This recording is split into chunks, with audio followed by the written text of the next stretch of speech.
Alors vous remarquerez que nous commençons à l'heure pile, à l'heure dite.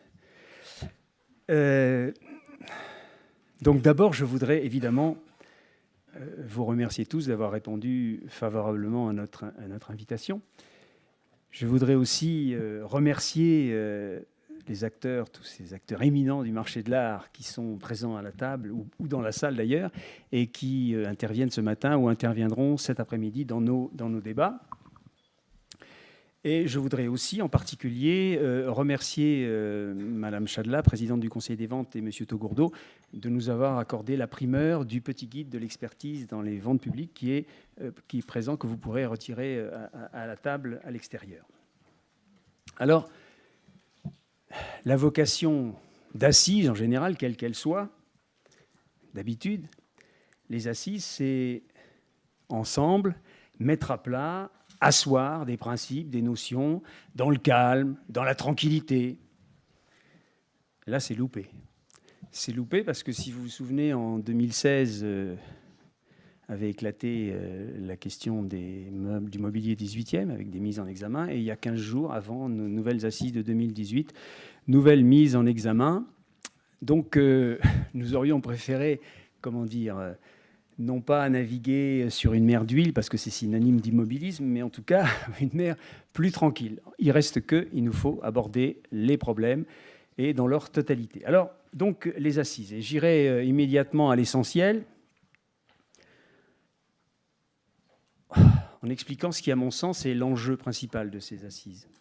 Est-ce que, en une question, est-ce que l'expert qualifié, je veux dire l'expert qui offre, si vous voulez, les garanties que les compagnies demandent de leurs experts, c'est-à-dire l'expert qualifié qui a 10 ans d'ancienneté, qui n'a que 2 spécialités, qui respecte un code de déontologie, qui a un casier judiciaire vierge, qui a une assurance. Est-ce que cet expert, il est condamné à disparaître ou pas?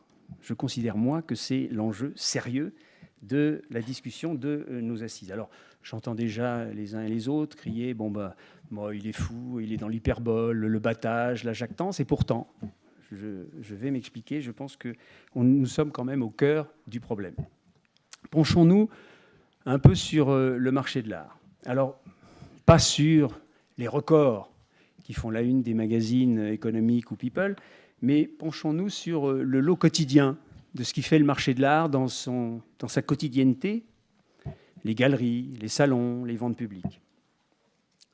Pendant ces assises qui vont durer toute la journée, tout au long de nos débats, pendant ce temps, des milliers d'objets vont passer de main en main, vont être authentifiés, en tout cas vont être identifiés par des experts. Bon, un tableau de Courbet, un questionnaire autographe de Proust, une statue précolombienne. Et au passage, des dizaines et dizaines de faux vont être détectés, écartés par ces mêmes experts. Et je crois, sans vouloir exagérer, que sans cela, sans ces experts, dont nombreux sont présents ici, eh bien, premièrement, un bien culturel sans l'expert reste à l'état de potentialité. C'est peut-être, mais si l'expert à un moment donné ne donne pas son avis, ça reste à l'état de potentialité. Sans l'expert, que reste-t-il des commissaires-priseurs? Que reste-t-il des organisateurs de salons, puisqu'on sait qu'aujourd'hui, les commissions d'admission des objets sont des marqueurs forts de ces mêmes salons? Sans l'expert, l'amateur, il est de jouer du hasard. Et on peut dire que d'une certaine façon, sans l'expert, le marché se résume à un jeu de dupes sur un fond d'optimisation fiscale et de blanchiment bien souvent. Donc, sans forcer les termes, je crois pouvoir dire que sans l'expert, le marché de l'art marche sur la tête. Et pourtant, cet expert indispensable, capital, sans lequel, encore une fois, le marché de l'art marche sur la tête, eh bien, des menaces extrêmement graves planent sur son existence, en tout cas son maintien. Première menace, le bouleversement que connaît aujourd'hui le marché de l'art. Après la crise des subprimes, avec le fait que les paradis fiscaux sont de moins en moins sûrs, posent de plus en plus de problèmes, vous avez eu un afflux massif d'argent sur le marché de l'art, et pour des raisons, optimisation fiscale, blanchiment, différentes raisons. Et donc, vous avez eu, en fonction de ce vieil adage qui fait que le faux va à l'argent, vous avez eu en particulier multiplication des faux. Et dans cette situation, l'expert se retrouve dans l'œil du cyclone, puisque son avis peut signifier une perte sèche ou une plus-value conséquente. D'où la multiplication de procès à rallonge, d'où la multiplication de menaces de procès, et d'où la multiplication, nous avons un certain nombre de dossiers là-dessus, de menaces physiques contre les experts.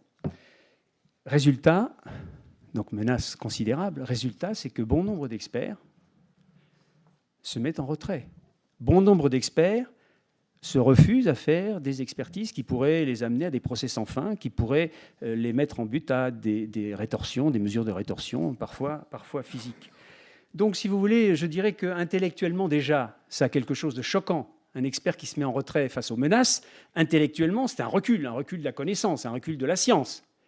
Et en plus, on pourrait dire que cette fois-ci, d'une façon concrète, ça signifie aussi le maintien de faux sur le marché, puisque si les bons experts se mettent en retrait, n'expertisent plus, les faux ont d'autant de facilité à circuler.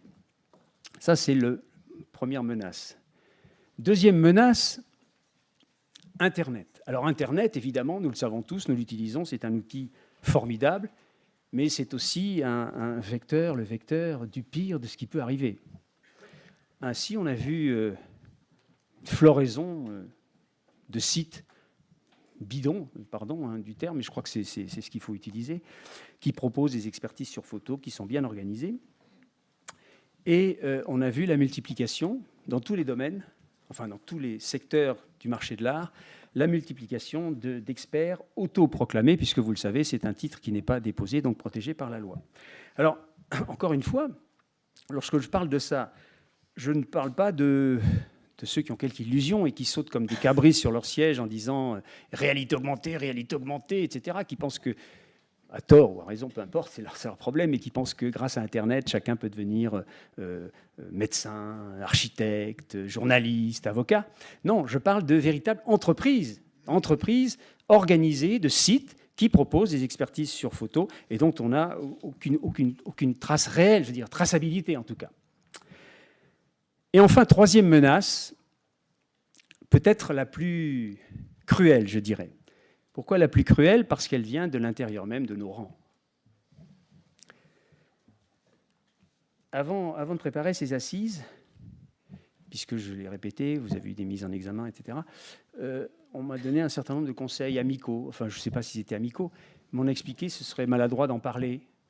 Maladroit d'en parler, d'abord parce que, bon, il y a le secret de l'instruction, certes, tout le monde respecte le secret de l'instruction, il n'est pas question pour nous de commenter, etc.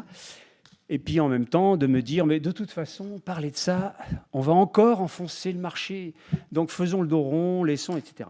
Alors, à la limite, moi personnellement, ce n'est pas dans mon tempérament de faire le dos rond, mais à la limite, admettons, déjà on peut opposer des arguments, l'argument de la déontologie, l'argument de la responsabilité, qu'il n'est pas question de faire l'impasse sur ces problèmes. Mais même sans cela, il y a un argument tout simple, c'est qu'on voudrait faire le dos rond, que de toute façon, aujourd'hui, on ne le pourrait pas.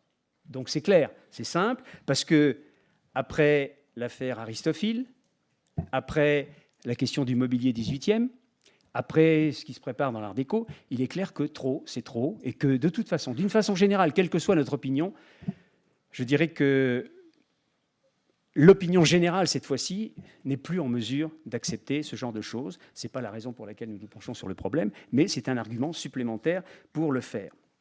Alors, la question est la suivante. Est-ce qu'on accompagne ce mouvement général, ce mouvement de bascule? Parce qu'en fait, le mouvement de bascule, on vient de le voir, c'est-à-dire que d'une part, vous avez les bons experts qui se mettent en retrait, et d'autre part, vous voyez apparaître une myriade de faux ou de mauvais, ou même pas d'experts, mais en tout cas qui sont des experts autoproclamés.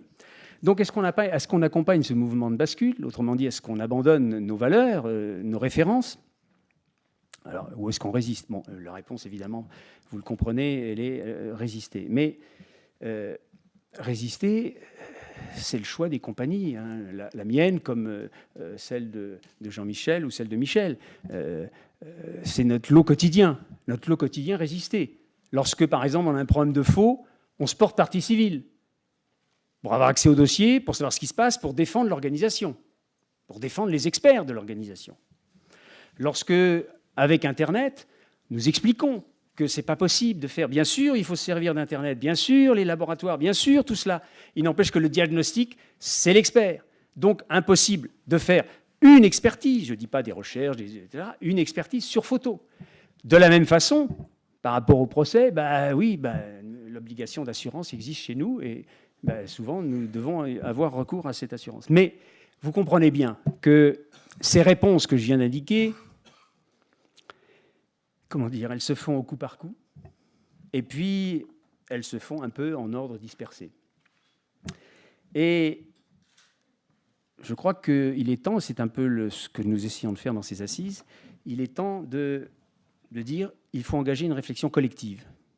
Mais une réflexion collective, pas comme ça, pas en soi, mais pour agir au regard de l'ensemble de ces problèmes. Alors, et je conclurai là-dessus,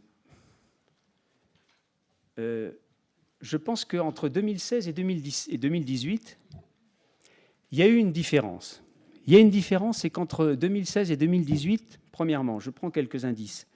Premièrement, Drouot, ça s'appelle les temps forts, mais ça s'appelle, je ne sais plus comment, les grandes expositions, a conclu un accord avec des compagnies d'experts pour que celles-ci organisent ce qu'on appelle improprement le vetting, c'est-à-dire une étude des objets de façon à ce que les choses, des faux ne passent pas. Donc il y a eu, je reviendrai là-dessus dans le débat, mais il y a une prise de conscience que Drouot avait besoin justement de cette caution dans le bon sens du terme, je veux dire intellectuelle, formelle, des compagnies d'experts pour cela. Deuxième élément, lorsque le SNA, même chose pour la Biennale des Antiquaires, a fait appel pour l'organisation de la commission d'admission des objets, en toute indépendance, à la codirection de la SFEP et de la CNE. Autrement dit, là encore une fois aussi, une prise de conscience que ces problèmes, on ne peut plus les esquiver. On ne peut plus faire le dos rond, on ne peut plus faire l'impasse. Et enfin, dernier élément, si vous voulez, mais que je trouve, moi, prometteur,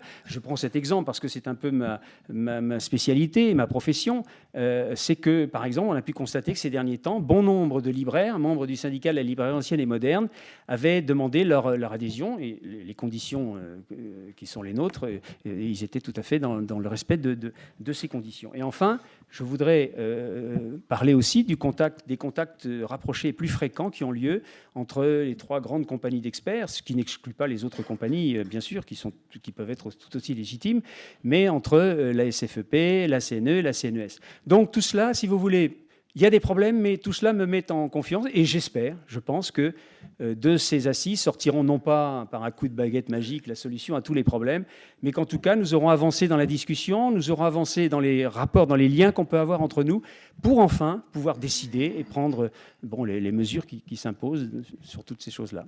Voilà, merci. Et j'ouvre les débats et je passe la parole à Emmanuel.